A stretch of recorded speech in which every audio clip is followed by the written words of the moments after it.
pourquoi, pourquoi aimer la France, Serge? Est-ce que tu peux nous dire pourquoi il faut aimer la France et pourquoi tu aimes la France?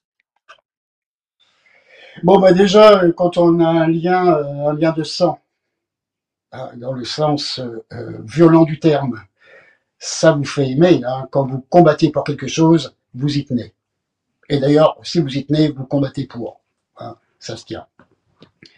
Déjà. Et puis ensuite, bon, bah, pour moi, la France, c'est pour ça que je suis patriote, j'ai un amour inconditionnel pour ce pays, pour son histoire, une histoire exceptionnelle, formidable, euh, de, du Moyen Âge jusqu'à nos jours, une culture extraordinaire, un exemple pour le monde, j'en suis convaincu.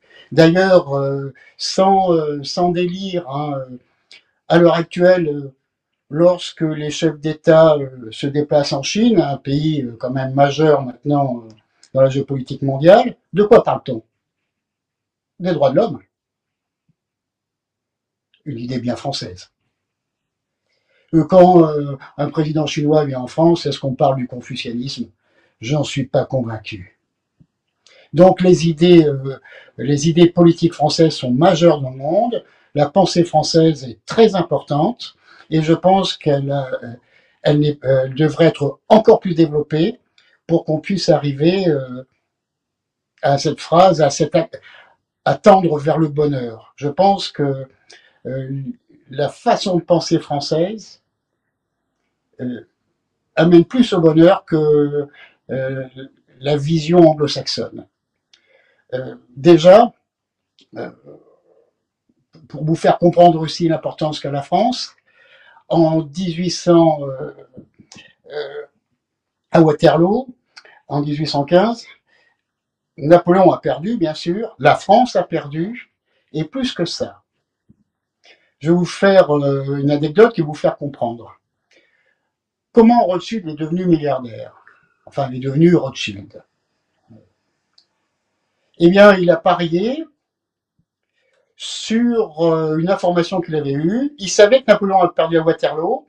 Il a fait croire à la bourse londonienne qu'il avait gagné. Grande panique, tout le monde vend, il rachète à pas cher. 3 jours après, eh bien, on apprend que Napoléon a perdu, donc l'Angleterre respire et la banque, la bourse augmente et lui, il engrange des bénéfices. Nous avons deux mondes qui s'opposent. Le monde de l'honneur, la France, et le monde de l'argent, les Anglais, les Anglo-Saxons. Avec l'écroulement de l'empire de Napoléon, c'est l'écroulement de l'honneur aussi. Voilà pourquoi la France aussi est d'importance pour moi, c'est parce que c'est le pays de l'honneur, c'est le pays bien sûr de la littérature et de la poésie, bien sûr c'est un pays important dans la musique, bien sûr c'est un pays important dans la peinture et dans la sculpture. Bon, il n'y a pas un point de culture, de civilisation où la France ne soit pas dans le tiercé de tête. Et ça, j'ai cet honneur de pouvoir être baigné dedans depuis ma naissance. Quand je me promène, que je vois, lorsque je passe devant une cathédrale, je peux que m'ébaudir devant. Je trouve ça merveilleux. Le travail fait, enfin tout. Je reste d'ailleurs même sans voix devant. Oui, clairement. Oui, c'est très juste ce que tu dis parce que notamment sur la différence fondamentale qu'il y a dans l'esprit français, la culture française et nos amis les Anglais et les WASP anglo-saxons de manière générale, c'est qu'en fait, et ça je peux le dire moi-même, d'autant plus que je suis un WASP protestant d'origine. Je ne suis pas religieux, mais je peux que affirmer et confirmer ce que tu dis. C'est qu'en fait, la France, c'est le pays, euh, au-delà des droits de l'homme, bien sûr, et de la République française, c'est le pays qui est sans doute le plus agréable à vivre. Et c'est justement ce que les Anglais appellent l'art de vivre à la française, et qu'ils nous jalousent Et, énormément. Et et c'est puis il y a connu dans aussi le... une autre phrase. une autre phrase pour continuer là-dessus. Mm. Heureux comme Dieu en France, hein, disent les Allemands. C'est vrai que c'est un pays, au niveau de la gastronomie, au niveau des climats, au niveau des paysages, etc., qui est merveilleux. Absolument, ouais. Enfin, je C'est suis patriote français parce que j'ai beaucoup d'amour pour mon pays. absolument. Et ça va nous permettre de terminer sur le dernier petit point de cette introduction un peu longue, mais je pense importante pour notamment les gens qui te connaissent un peu mal ou qui ont une fausse idée de toi. Euh, c'est qu'en fait, euh, Mitterrand disait le nationalisme c'est la guerre. Tu te définis comme un patriote amoureux de la France, de son histoire, de sa culture, de ses territoires, de ses traditions, etc. Et souvent, euh, nos adversaires politiques, si on peut dire ainsi, les gens qui vont sans doute écrire des mauvais commentaires sous cette vidéo, vont tout de suite dire ah oui mais le nationalisme, enfin on dit patriotisme mais en réalité ce sont des nationalistes et le nationalisme comme Mitterrand l'a dit c'est la guerre etc etc. Alors je vais te poser une dernière question et puis après on va aborder le manifeste. Pour moi les frontières, la notion de frontière est une des plus belles choses au monde parce que la frontière permet de voyager. S'il n'y avait pas de frontière, il n'y aurait plus de voyage, il n'y aurait plus l'autre, il n'y aurait plus de cultures différentes.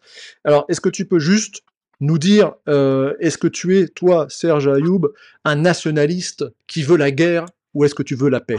Quel est ton, comment tu te positionnes vis-à-vis de Mitterrand qui disait le nationalisme, c'est la guerre? Bon, déjà, première fracture avec le socialisme, je trouve que Mitterrand a dit beaucoup de bêtises dans sa vie. Il n'est pas à une contradiction près, d'ailleurs, même moralement. Euh, je, que le nationalisme soit la guerre, c'est pas une évidence du tout. Mais pas du tout. Le capitalisme, soi-disant, par son libre-échange, devrait nous faire aller vers l'autre et éviter la guerre. C'est ce que les libéraux ont asséné tout le XXe siècle et une partie du XIXe. Mais c'est faux. Parce que le capitalisme, c'est la concurrence. La concurrence, quelque part, c'est une petite guerre, déjà. Voilà. Et puis, surtout, le capitalisme a pour vocation le monopole. Et donc, pour le monopole, il faut détruire l'autre, le dominer, le remplacer. Donc, le capitalisme, en soi, peut être la guerre. Le nationalisme, on peut l'interpréter autrement parce que il faut savoir dans quel prisme on prend. Le nationalisme, ça peut être la défense de soi, et c'est-à-dire la préservation des nôtres. Donc, surtout pas la guerre. D'ailleurs, dans ce cadre-là, il aurait dû s'en souvenir. Hein, les nationalistes de l'entre-deux-guerres, hein, ces nationalistes tant décriés, étaient tous pacifistes. Voilà. Donc, non, le nationalisme, Monsieur Mitterrand, ce n'est pas la guerre.